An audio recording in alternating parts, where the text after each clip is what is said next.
심원섭은 기어코 자신의 아들 집에 왔습니다. 한편 심세준은 아직까지도 충격에서 헤어나오지 못하고 있는데요. 밥을 먹을 때도 후식으로 과일을 먹을 때도 심세준은 불편한 모습을 보였습니다. 아무것도 모르는 장희재는 심원섭에게 돈까지 챙겨주는데요. 심원섭은 무슨 꿍꿍이가 있어서인지 모르겠지만 돈을 거절합니다. 한편 자존심이 상한 심원섭이 심세준에게 왜 날 만났냐며 물어보는데요. 장 회장님도 심원섭을 따로 만난 이유가 궁금했는지 물어봅니다. 안절부절하는 심세준 대신 장경준이 도와줘서 위기를 넘기게 되는데요. 장경준의 말을 들으면서 심원섭은 잠시 생각을 하더니 경준이에게 정리를 참 잘한다며 자리에서 일어납니다. 적선받는 것 같아서 기분이 좀 그렇다며 돈을 놓고 간다고 하는데요. 이때 삐딱구두 장경준, 심세준의 표정에서 뭔가 이상함을 느낀 장 회장인데요. 장 회장님은 곧 심세준이 자신의 손자가 아니라 심원섭의 아들이라는 걸 알게 될 겁니다. 능력도 없고 눈치도 없는 장희재는 이 충격적인 소식을 제일 늦게 알게 될 것 같습니다. 장 회장님과 장희재가 이 충격적인 소식을 알게 된다면 과연 심세준에게 어떻게 대할까요? 자신의 아들로 계속해서 살게 할까요? 아니면 삐딱구두와 함께 집에서 쫓아보낼까요? 저는 왠지 삐딱구두는 집에서 내보내고 심세준은 같이 있자고 하지만 마음에 가책을 느끼는 심원섭이 독립해서 살겠다고 할 것 같습니다. 그런데 심원섭은 심세준의 성격을 알면서도 왜 계속 자신의 아들을 부담스럽게 만드는지 모르겠네요.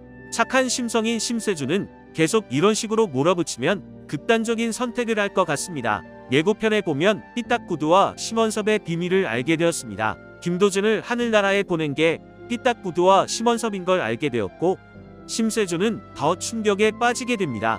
심세준은 이제 모든 충격적인 소식을 알게 되었습니다. 지금까지도 겨우 버티고 있는 심세준인데 과연 심세준은 마음에 안정을 찾을 수 있을까요? 그리고 심원섭이 자식에 대한 애정이 조금이라도 있다면 지금 그만하는 게 좋을 겁니다. 심원섭이 장희재에게 돈을 안 받은 이유는 자존심이 상해서이고 두 번째로 이 돈으로는 자신의 성에 안 찰 겁니다.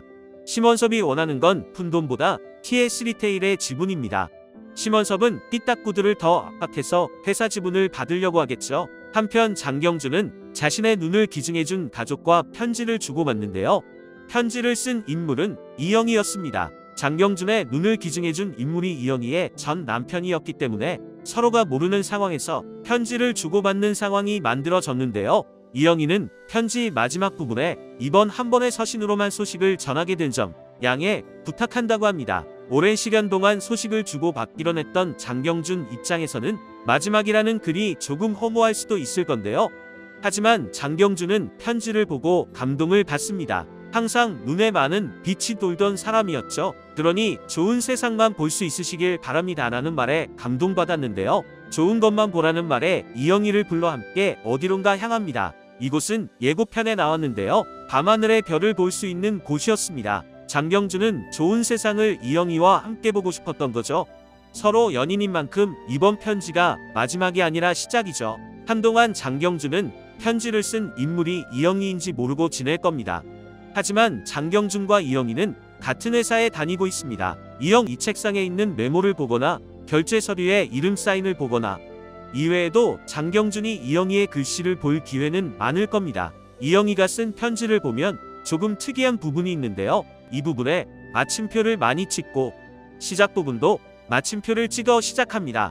장경준은 이 부분 때문에 후에 이영희의 글씨와 이 편지를 대조해서 장경준이 먼저 알아볼 것입니다. 그리고 이 사실을 장경준과 이영희가 알게 된다면 김도준이 자신들을 이어줬을 거라고도 생각할 겁니다. 장경준과 이영희 이제부터는 더 행복하길 바랍니다. 하지만 제일 문제는 삐딱구두입니다. 그 사고로 하늘나라에 간 인물이 김도준이고 이영희의 전 남편이었다는 사실까지 알았습니다. 이 사실을 알게 된 삐딱구두는 이영희를 더 괴롭힐 겁니다. 회사에서 내보내려고도 할 거고 당연히 장경준과의 결혼도 반대할 겁니다. 순진한 아니 무능력한 장희재를 꼬셔서 자신의 주장에 더 힘을 보탤 겁니다. 하지만 장경준은 상무라는 자리에 올라갔고 이영희를 지킬 정도의 힘은 되죠. 무엇보다 든든한 지원군 장 회장님이 있으니까 크게 걱정은 안 해도 될 듯합니다. 점점 더 흥미로워지는 내 눈의 콩깍지입니다. 여러분은 어떻게 생각하시나요? 함께 의견 나누어 주시길 바랍니다. 끝까지 시청해 주셔서 감사합니다. 오늘도 건강하세요.